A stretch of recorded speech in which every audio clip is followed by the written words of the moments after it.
जय श्री हरि। आज हम बात करने वाले हैं अत्यंत पावन और कल्याणकारी तिथि मोक्षदा एकादशी के बारे में। कहते हैं इस एकादशी का व्रत करने से न केवल मनुष्य स्वयं मुक्त होता है बल्कि अपने पितरों को भी मोक्ष प्रदान कर सकता है।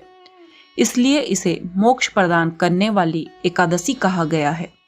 मार्गशीर्ष महीने के शुक्ल पक्ष की एकादशी को मोक्षदा एकादशी के नाम से जाना जाता है। यह एकादशी भगवान विष्णु को समर्पित है। इसी दिन कुरुक्षेत्र के मैदान में भगवान श्री कृष्ण ने अर्जुन को श्रीमद् भागवत गीता का उपदेश दिया था। इसलिए इस दिन को गीता जयंती के रूप में भी मनाया जाता है। वैदिक पंचांग के अनुसार इस साल 1 दिसंबर 2025 को यह पवित्र व्रत रखा जाएगा। कहा जाता है कि इस व्रत को रखने से मोक्ष की प्राप्ति होती है। मोक्षदा एकादशी 2025 का महत्व। शास्त्रों में कहा गया है, मोक्षदा एकादशी व्रत से जन्म जन्मांतरों के पाप नष्ट हो जाते हैं। इस दिन श्री कृष्ण और श्री विष्णु की पूजा करने से व्यक्ति को वही पुण्य प्राप्त होता है जो लाखों यज्ञ करने से मिलता है।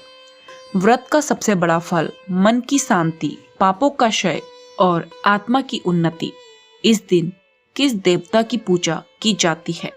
मोक्षदा एकादशी श्री कृष्ण नारायण और भगवान वामन रूप की पूजा का विशेष दिन है। धर्म ग्रंथ कहते हैं, जो इस दिन श्री हरि का स्मरण करता है उसकी जन्म मरण की पीड़ा समाप्त होती है।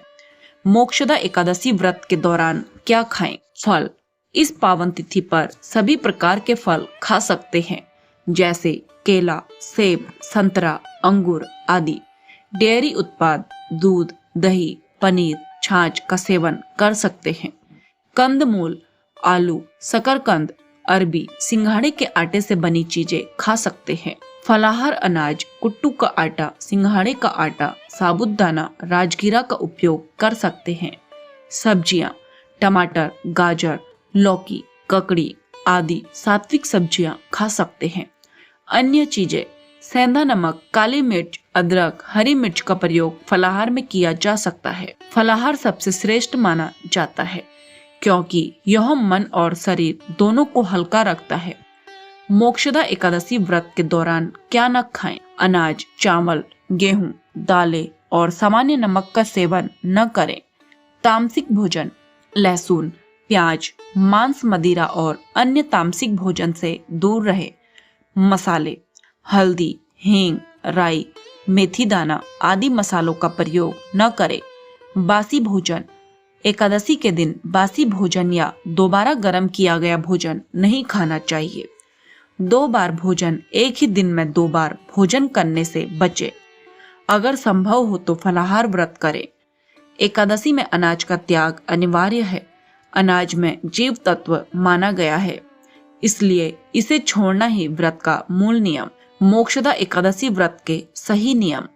दशमी के दिन सात्विक भोजन करें और चावल, जौ आदि अन्न का सेवन न करें।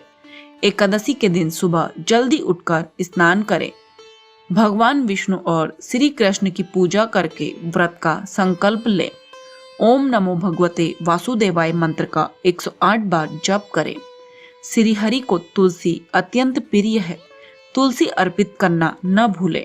इस दिन गीता जयंती भी है, इसलिए श्रीमद् भागवत गीता का पाठ जरूर करें। हो पाए तो रात में जागरण, भजन, कीर्तन करें। द्वादशी तिथि के दिन सूर्योदय के बाद ही व्रत का पारण करें। पारण के पहले ब्राह्मण या किसी जरूरतमंद को भोजन कराकर दान दे, फिर खुद अन्न ग्रहण करें। पारण द्वादशी तिथि समाप्त होने से पहले करना क्यों जरूरी माना जाता है? मोक्षदा एकादशी केवल व्रत नहीं, यह वह दिन है जब भगवान स्वयं अपने भक्तों के पाप नष्ट करते हैं। जो सच्चे मन से उपवास रखता है वह केवल शरीर नहीं, अपनी आत्मा भी पवित्र करता है। एकादशी हमें सिखाती है, त्याग से ही प्रकाश मिलता है और सत्य से ही मोक्ष। जय श्री राधे। जय श्री हरि विष्णु। जय लक्ष्मी नारायण।